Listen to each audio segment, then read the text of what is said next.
9h-10h, Les experts du week-end répondent à toutes vos questions. au 02 31 44 48 44. Et nous avons notre premier invité, c'est Christian qui nous a appelé de Yves. Bonjour Christian. Oui, bonjour. Bonjour Yves, donc vous êtes tout près de Caen là?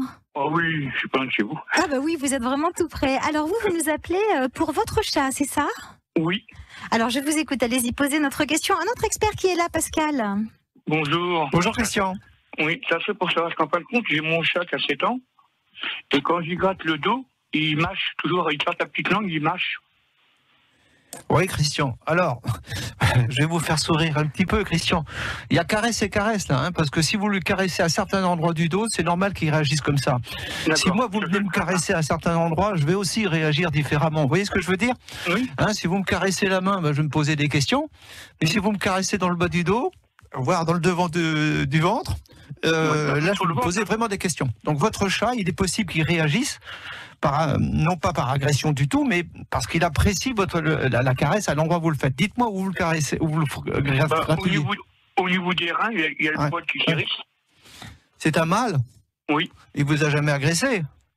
Non, jamais. Vous avez de la chance parce que là, quand on les caresse à cet endroit-là, généralement, c'est que le chat, on veut copuler avec lui. Donc, vous voyez pas un peu? Ah oui. Donc, alors, vous n'êtes pas obligé de le faire de gratouillis, vous pouvez lui faire une caresse, ça passera bien, mais à cet endroit-là, on évite de le gratouiller le chien. Le chat, pardon, excusez-moi. Même, il se met sur le dos et puis il veut que je caresse le ventre. Oui, après si ça lui fait du bien, allez-y, continuez, c'est pas un problème. Il est stérilisé, le chat? Non. Il a quel âge? Il a 7 ans. Et non, un chat entier, c'est bien, qui se laisse faire comme ça, qui se laisse manipuler. Vous l'avez eu, il était tout petit. Oui. Oui, il est toujours avec moi alors. Il avait quel âge? Il avait 4 mois, je crois. 3-4 mois. Ouais. Bon, c'est bien, écoutez, gardez-le comme ça. Souvent, on dit il faut stériliser les chats, mais bon, si c'est un chat qui sort pas, qui va pas à droite et à gauche pour aller faire des petits avec les femelles, gardez-le entier si vous pouvez. Oh non, il a déjà fait une fuite, il est déjà tombé du 3e étage. Il est revenu après, alors, au bout de 15 jours. Oui, mais ce que je veux dire, c'est que les auditeurs et Angélique, souvent, les gens disent il faut stériliser systématiquement l'animal. Non, il y a des chats qui ne sont pas stérilisés, il y a des chiens qui ne sont pas stérilisés, ce n'est pas une évidence. Mais par contre, parce que quand on habite à l'extérieur, le chat va à l'extérieur, il va à droite et à gauche, il est souhaitable quand même de les stériliser, parce qu'actuellement, il y a beaucoup de chats errants, et ça pose problème, parce qu'il y a aussi... et de choses comme ça. Oui, et puis je défends aussi les petits oiseaux. C'est-à-dire qu'un chat, il faut savoir qu'il va pouvoir tuer plusieurs oiseaux dans la journée, alors multiplié par le nombre de chats. C'est pour ça qu'il est souhaitable d'éviter la reproduction. Donc, il vaut mieux les stériliser quand le chat va à l'extérieur. Mais le vôtre, s'il ne va pas à l'extérieur, gardez-le comme ça, Christian. D'accord. Non, parce que moi, j'ai un chien, j'ai un setter anglais, et par contre, quand je sors mon chien, il pleure. Il miaule derrière la porte. Oui, mais il a envie d'aller avec vous. Pourquoi? Quand vous le sortez, c'est ça? Ouais, quand je le sors ou je m'en vais, il pleure. Mais pourquoi vous l'emmenez pas avec vous, votre chat, à se promener? J'habite en ville, c'est pas trop évident. Parce qu'on voit des gens qui maintenant sortent le chat en ville, gardez-le dans vos bras avec une laisse au cas où il ait peur. Quand je l'amène chez le vétérinaire, il monte dans ma manche, dans mon manteau, il bouge pas. Ouais, non, mais ça pourrait les faire que du bien. Il a envie de partager la vie avec vous, partager plein de choses avec votre animal. C'est le but d'avoir un chat, un chien ou un autre animal. Évidemment, ça dépend. Aller se promener avec le cheval, ça va être compliqué. Mais avec le chat, nous, on a des gens qui viennent dans nos magasins avec des chats dans les bras. Contraire, moi, je trouve ça très, très bien. Si le chat n'a pas peur, parce que sinon, il va s'agiter et après... Ouais, et puis encore une fois, partagez le maximum de choses, Christian, avec votre chien. D'accord. Merci beaucoup, Christian. Je vous remercie. À très bientôt sur France Bleu Normandie. À très bientôt. Bon week-end, au revoir.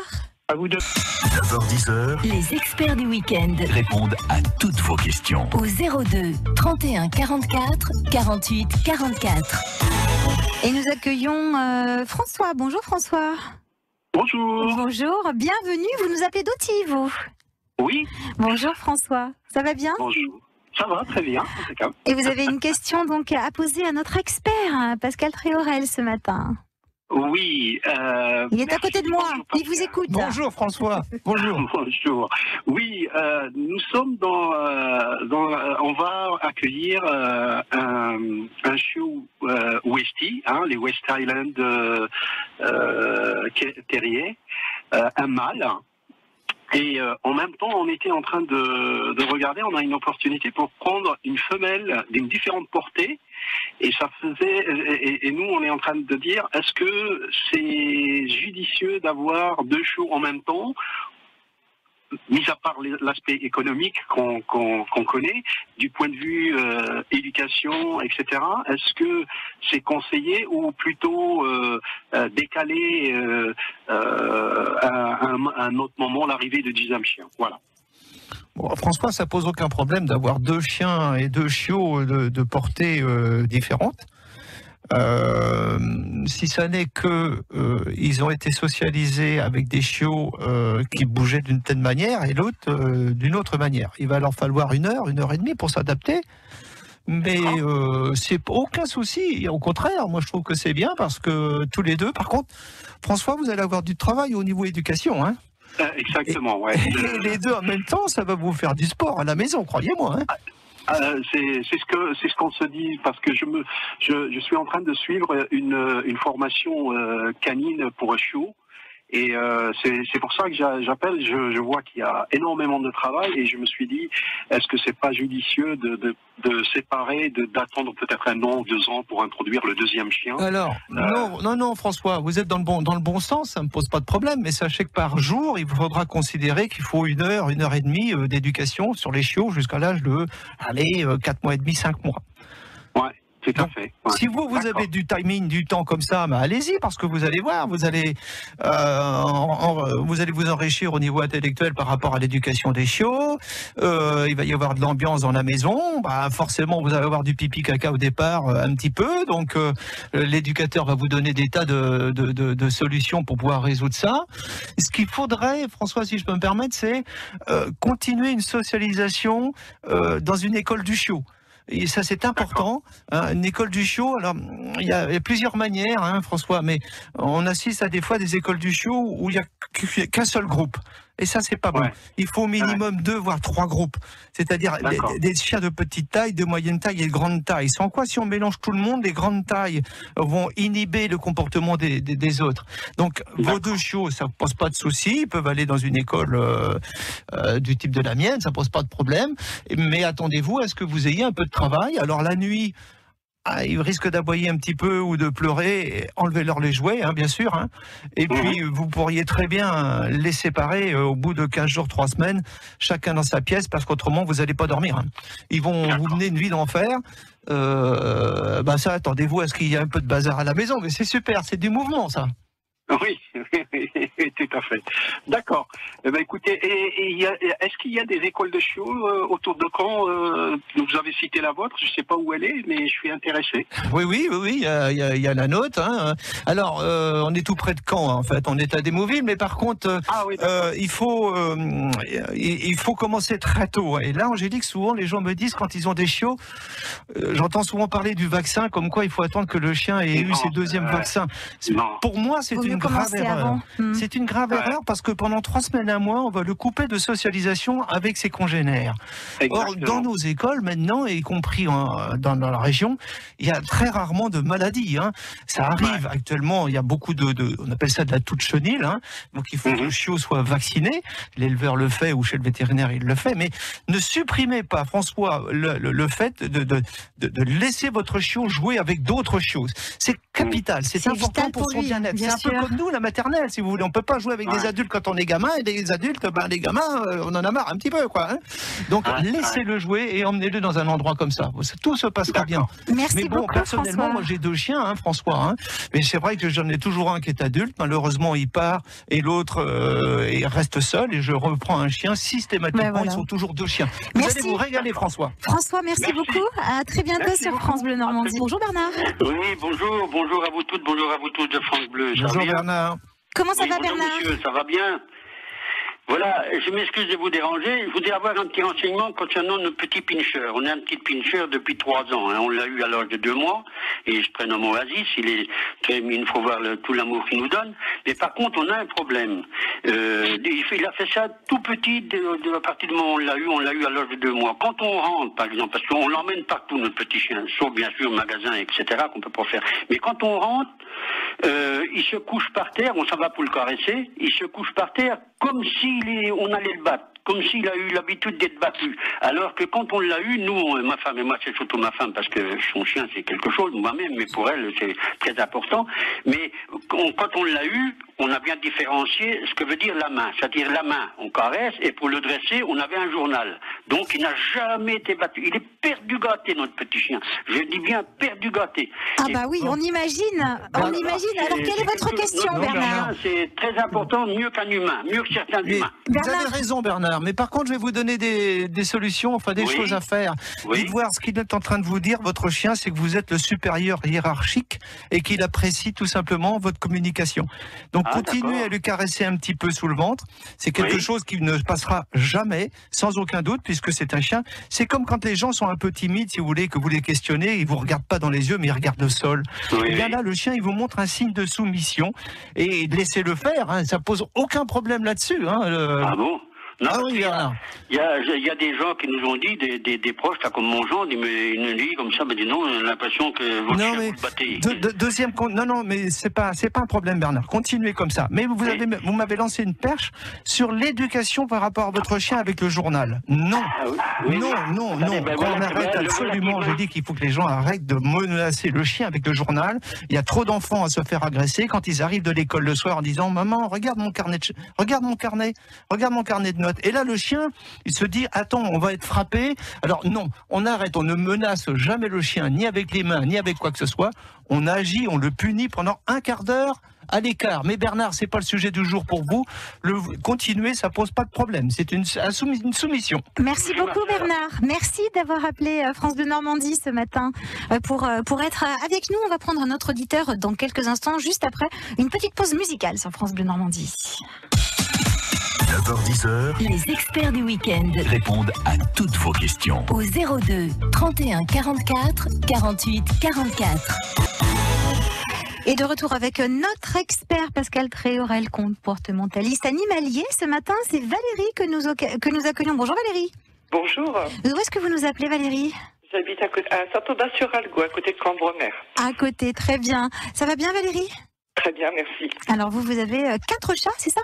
Alors j'ai 4 chats et plus qu'un chien parce que j'avais 2 chiens, j'en ai perdu un en février. Oui.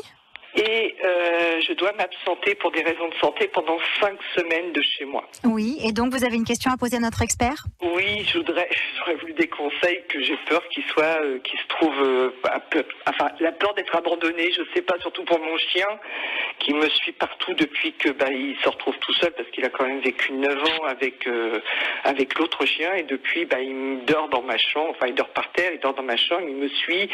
Je voudrais pas qu'il se sente abandonné, enfin même mes chats, enfin c'est voilà. Bonjour Valérie. Bonjour. Ouais, c'est pas évident votre question parce que là vous êtes très proche de vos animaux. Celui qui va stresser le plus, ce sera vous. Ce ne sera pas le chien. D'accord ? Oui, certainement. Mais par contre, il faudrait que quelqu'un vienne le sortir déjà maintenant et s'en occuper maintenant. Ça veut dire qu'il faut préparer déjà votre départ. Vous devez vous en aller en voiture, faire vos courses, etc. Et c'est un ami ou quelqu'un qui est prévu, je pense, qu'il y a quelqu'un de prévu pour les sortir. Ah il y aura du monde H24 chez moi, il y aura toujours du monde. C'est juste que on a des habitudes ensemble, et c'est moi qui, oui, comme vous dites, c'est certainement moi. Oui, ne vous inquiétez pas pour le chien, parce que s'il y a du monde à la maison, tout va bien se passer. Ça posera pas de problème. Maintenant, on a des petites caméras faciles à configurer pour pouvoir voir ce qui se passe dans la journée. Vous pourrez voir votre chien, même si vous êtes hospitalisé. Donc, il y a moyen de faire des choses, Valérie, mais ce sera plus pour vous. Par contre, ne vous dites pas, je vais amener des habits à la maison pour pouvoir voir au chien que je suis toujours vivant. Ça pourrait lui donner un trouble pas bon. Donc, mais ne vous inquiétez pas, là, ça posera pas de soucis si c'est les mêmes personnes qui sont dedans. Alors, il a l'habitude d'être dans la chambre. Vous pouvez le laisser dans la chambre. Est-ce que c'est la même chambre qu'une autre personne couche avec vous? Comment ça se passe? Non, il dort, si vous voulez, depuis qu'il est tout seul. Donc je lui ai mis un tapis dans ma chambre, donc il dort sur le tapis ou il dort à côté de mon lit. C'est comme un besoin, je sais pas, je pense que voilà, il pleurait beaucoup quand j'ai perdu mon chien, il pleurait plusieurs fois. Et donc depuis, il dort dans la chambre. Quand je descends, il descend. Il y a, Valérie, vous allez pouvoir lui mettre ce qu'on appelle un diffuseur de phéromones. Hein. Mais ne vous inquiétez pas, tout va bien se passer. Hein. D'accord. Ok. Merci Au beaucoup revoir, Valérie. À très bientôt sur France Bleu Normandie. On accueille Yannick qui nous appelle de Perrier. Bonjour Yannick. Bonjour. Comment ça va? Toute l'équipe, merci. Ça va et vous? Ah ben ça va très bien. On est ravis de vous accueillir. Vous nous appelez de la Manche. Oui, tout à fait. J'écoute votre émission tous les matins. J'adore. Ah, écoutez, c'est formidable. Vous avez quel temps? Dites-nous rapidement. On a de la pluie depuis récemment là. Ah ben voilà, c'est ça. Ouais, c'est dommage. Ça risque de durer un petit peu. Oui. Alors Yannick, vous avez une question pour notre expert Pascal, donc qui est avec nous dans le studio pour Alors, vos moi, chats. j'ai récupéré 3 petits chats que la maman s'est fait écraser au bout de 3 jours. Donc, je ne sais pas comment procéder pour les sevrer. Donc là, ça se passe super bien. Je voulais savoir que là, ils ont 3 semaines. Hein. Donc ça se passe bien, ils grossissent bien, tout se passe bien, je leur donne le biberon. Et quand puis-je stopper le lait? Alors, vous allez pouvoir commencer. Bonjour, Yannick. Hein. Bonjour. Donc, le lait, ne leur donner du lait de vache, c'est pas terrible. Allez Non, plutôt je leur donne du lait en poudre. C'est parfait. Hein. Et donc, là, à ce moment-là, vous allez voir, dans une semaine, vous allez pouvoir faire tremper un peu 2 ou 3 croquettes et dans de l'eau très chaude pour que ça abîme. Et vous allez laisser le chat s'approcher, les chatons s'approcher de ça, mais mettez quelques gouttes de lait sur les croquettes de façon à pouvoir faire comprendre au chat qu'il faut commencer à manger ce type de choses. Mais bon, il n'y aura aucun problème au niveau du sevrage du chat, ça se passe toujours bien. D'accord, Ne vous inquiétez pas, ils vont aller chercher leur alimentation facilement. Mais petit à petit, il faudra arrêter votre lait. Quand ils auront commencé à manger le solide, ce qu'on appelle le solide, vous arrêterez de tremper. Hein. D'accord. Et la terrine, est-ce que je peux leur en donner de la terrine? Alors oui, mais tout dépend du type de terrine que vous leur donnez. Vous pouvez leur donner ce qu'on appelle un peu d'humide. Des fois, ça passe bien, mais faudrait pas que ça leur donne des diarrhées non plus, quoi. Faut faire une transition, le lait, un peu tôt. Je préfère vous voir aller sur le sec, les croquettes. Plutôt les croquettes, d'accord. Et puis, je souhaiterais les traiter pour les puces, les tiques, c'est à partir de 1 mois, non? Oh non, plus que ça, hein, un peu plus que ça. Ouais, un peu plus que ça. Hein. Et tout dépend des produits que vous allez prendre. Si les chats ne vont pas forcément en campagne, non, ils n'ont pas du tout connu l'extérieur, en fait. Hein. Bon, il existe des produits nettement moins agressifs que certains, faits avec du bio, c'est-à-dire avec des plantes et qui fonctionnent très bien. Pour ça, approchez-vous d'un magasin ou de vétérinaire, mais souvent dans les magasins, maintenant, ils ont beaucoup de choses comme ça. Merci beaucoup, Yannick. Et puis, bravo pour ce recueil d'animaux et bon courage alors avec ces 3 petits bébés. Je vous remercie beaucoup pour votre écoute et merci pour tout. À très bientôt sur France Bleu Normandie, Yannick. Au revoir, merci. Alors, on a un thème aujourd'hui, hein, Pascal. Oui, je vous avais préparé un thème sur l'éducation des chiens en général. Et oui, voilà. Alors, moi, je considère que le chien a 3 âges. Moins de 6 mois. C'est souvent l'éducation primitive peut-être du début. Hein. Et donc là, il faut leur donner des éducations spécifiques. Alors quand ils s'assoient, c'est pas grave s'ils s'assoient pas bien. Dépasser 6 mois jusqu'à l'âge de 10, 12 ans, 13 ans, on peut éduquer le chien, même très tard. Avec moi, j'ai des chiens qui ont 12 ans, 13 ans, ça pose pas de souci. Et le 3e âge, c'est-à-dire que le chien, on commence à s'endormir, on voit bien qu'il dort de plus en plus. Il faut le réveiller, le stimuler avec des jouets, avec des choses comme ça.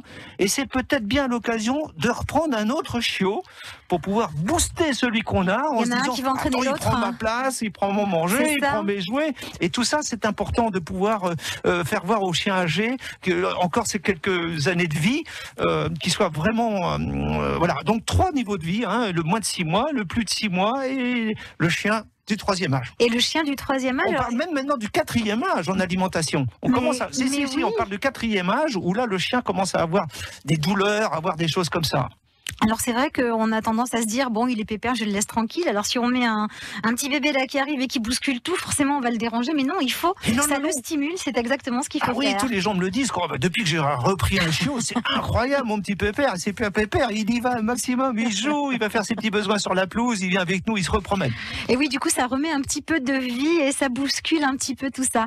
Alors merci beaucoup Pascal Tréorel, notre comportementaliste animalier spécialiste chien et chat, d'avoir été avec une nous ce matin sur France Bleu Normandie. On vous retrouve la semaine prochaine.